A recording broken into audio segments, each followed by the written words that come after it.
Hello. तो last class में हमने बात किया था बेस एंड एक्सपोनेंट का डेफिनेशंस एंड उससे कुछ प्रॉपर्टीज। तो आज हम बात करेंगे कुछ क्वेश्चंस के बारे में। 3-4 क्वेश्चंस होगा, तो आज हम उसको समझते हैं। तो शुरू करते हैं। तो सबसे सबसे पहले क्वेश्चन ये रहा कि 3 power 2 multiply by 3 power 4 divided bye 3 power minus 2 into 3 power 0। ये मेरा पहला क्वेश्चन है। आई गेस आपको जो लिखा है वो विजिबल है एंड जो मैं बात कर रहा हूँ दैट इज ऑडिबल। तो सबसे पहले हम क्या करेंगे, लास्ट क्लास में हमने देखा था कि अगर बेस सेम होगा और बीच में मल्टीप्लिकेशंस रहेगा तो उस केस में क्या करेगा, पावर प्लस हो जाएगा।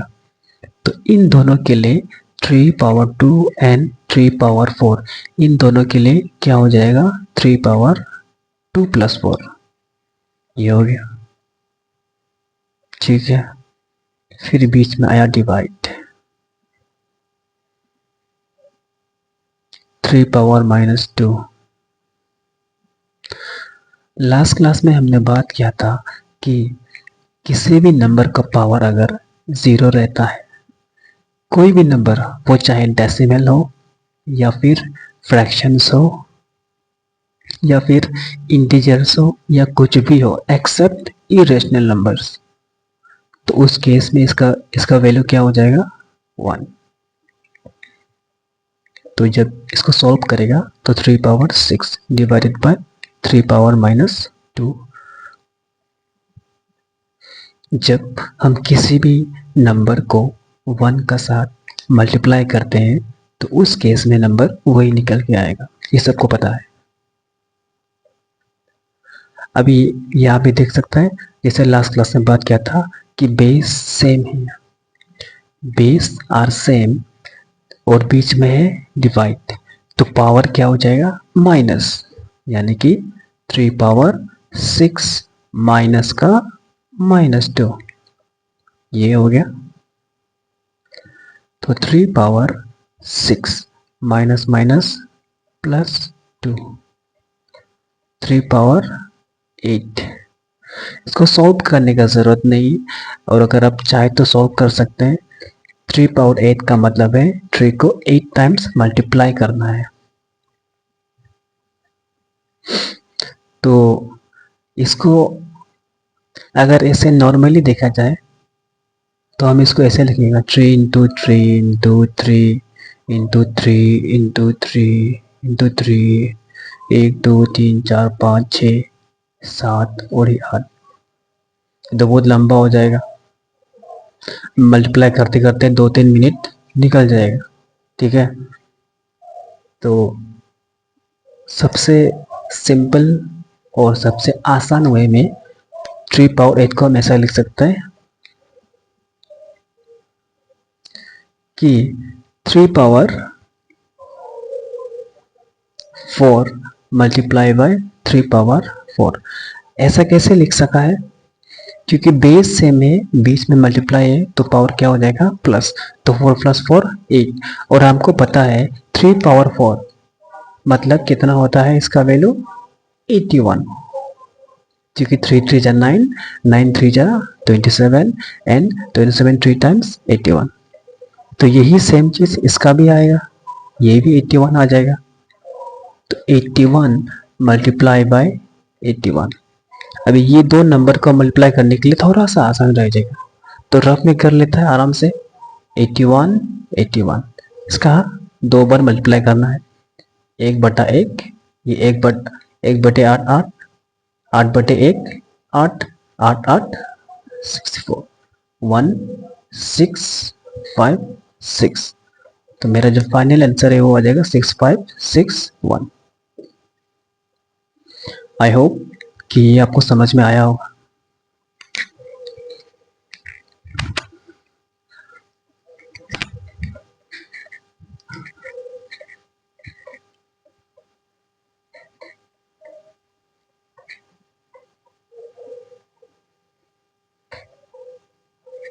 तो इसके बाद बात करते हैं नेक्स्ट क्वेश्चन के ऊपर।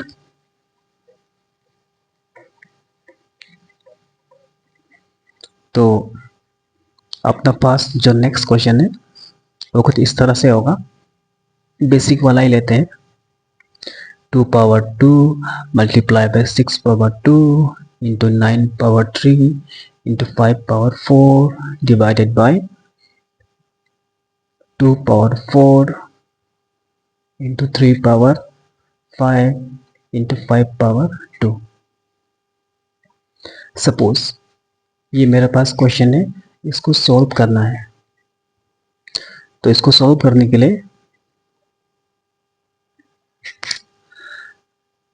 जो भी नंबर प्राइम नंबर नहीं है, अभी प्राइम नंबर क्या होता है उसके बारे में भी थोड़ा सा हम साइड में बता देगा। प्राइम नंबर को डिफाइन करने का दो तरीका है। इसको डिफाइन करने का दो तरीका है। एक ये होता है कि number having only two factors, number having only two factors, that is 1 and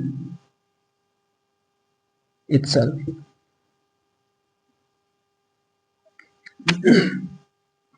एक ये हो गया डेफिनेशन। दूसरा तरीका क्या होता है, a number which is divisible by only 1 and itself।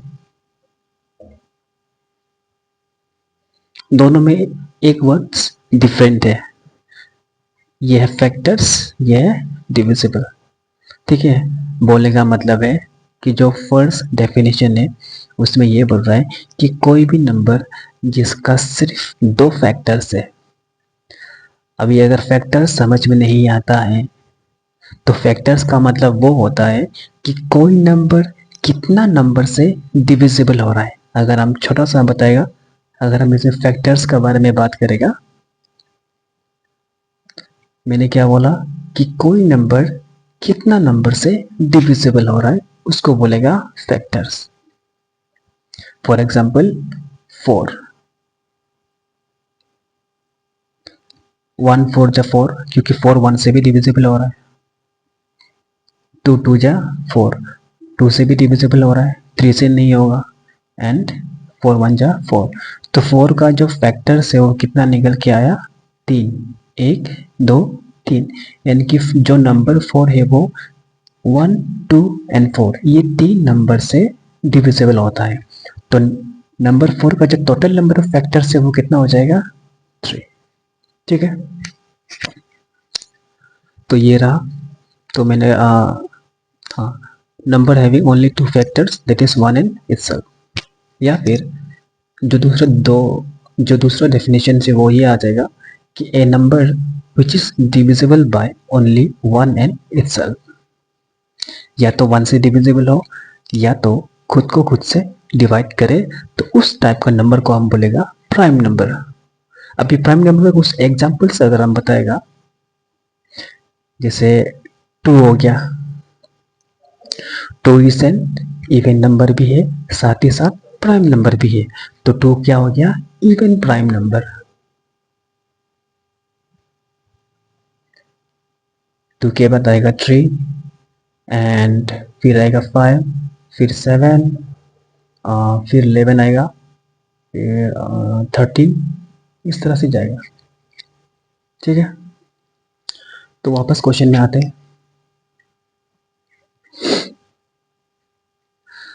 तो मैंने क्या बोला था, इस क्वेश्चन का जब बात करेगा तो जो भी नंबर प्राइम नंबर नहीं है उसको हम प्राइम नंबर्स का मल्टीपल्स में या मल्टीप्लिकेशन में हम उसको चेंज करना पड़ेगा। जैसे 6, 9, ये तो प्राइम नंबर नहीं है। 6 और 9 को छोड़ के इस क्वेश्चन में बाकी सब प्राइम नंबर है। तो क्या हो जाएगा, 2 पावर 2 मल्टीप्लाई बाय 6 को हम लिख सकता है 2 इंटू 3 होल स्क्वायर, इंटू 9 को हम लिख सकता है 3 इंटू 3 पावर 3, फिर 5 का power 4 whole divided by 2 power 4 into 3 power 5 into 5 का स्क्वायर। अभी जब जो पहला स्टेप है इसमें ध्यान से देखेगा तो ये जो पावर है ये 2 और 3 इन दोनों का है, क्योंकि 2 और 3 कैसे आया है, 6 को स्प्लिट करके आया है। ठीक है, और ये 9 कैसे आया है, 3 एंड 3 इसका वजह से आया है। तो 2 पावर 2 मल्टीप्लाई बाय ये हो जाएगा 2 स्क्वायर और 3 के साथ 3 स्क्वायर, एंड यहाँ पे भी सेम 3 पावर 3 और ये 3 power 3 by 5 power 4 whole divided by 2 power 4 3 power 5 into 5 power 2। अभी यहाँ पे देखो ध्यान से, जब ये इन दोनों का बात करेगा 2 पावर 2 एंड 2 पावर 2, तो बेस से में बीच में मल्टीप्लाई है तो पावर क्या हो जाएगा, प्लस। तो 2 प्लस तो कितना हो गया पावर में 4, प्लस बेस से में पावर क्या हो जाएगा, प्लस 3 पावर 5। अभी आप ये सोच सकते हैं कि हम ये तीनों 3 को क्यों नहीं किया है, इसका भी रीज़न है, वो नेक्स्ट स्टेप में मालूम चलेगा। फिलहाल के लिए हम किस किया है, 3 पावर 2 एंड 3 पावर 3, तो 2 प्लस 3 5, और ये बच गया 3 power 3 into 5 power 4 divided by 2 power 4 multiply by 3 power 5 multiply by 5 square. बीच में डिवाइड है, same number with same power cut गया, 3 पावर 5 3 पावर 5 कट गया, एंड अब ये जो 5 पावर 4 इसको भी आप ऐसे कर सकते हैं 5 स्क्वायर इंटू 5 स्क्वायर, ताकि ये भी कैंसिल हो जाएगा। तो 5 स्क्वायर कट गया, तो अल्टीमेटली क्या बच गया, 3 पावर 3 मल्टीप्लाई बाय 5 पावर 2। तो 3 पावर 3 कितना होता है, 3 को अगर हम 3 टाइम्स मल्टीप्लाई करेगा तो 27, और 5 पावर 2 मतलब 5 को 2 टाइम्स मल्टीप्लाई करेगा तो कितना हो जाएगा 25। जब इन दोनों को मल्टीप्लाई करेगा तो रफली कर सकता है, और अगर आपको मल्टीप्लिकेशंस जल्दी नहीं आता है तो किसी भी एग्ज़ाम में जल्दबाजी नहीं करना है, आराम से रफ में उतार लेना है। 7 5 जा 35, 3 बच गया, 5 2 10 3, ये 4 1, ये 5, ये 5 7 6, तो आंसर निकल के आएगा मेरे पास 675। तो आई होप कि आपको समझ में आया होगा। तो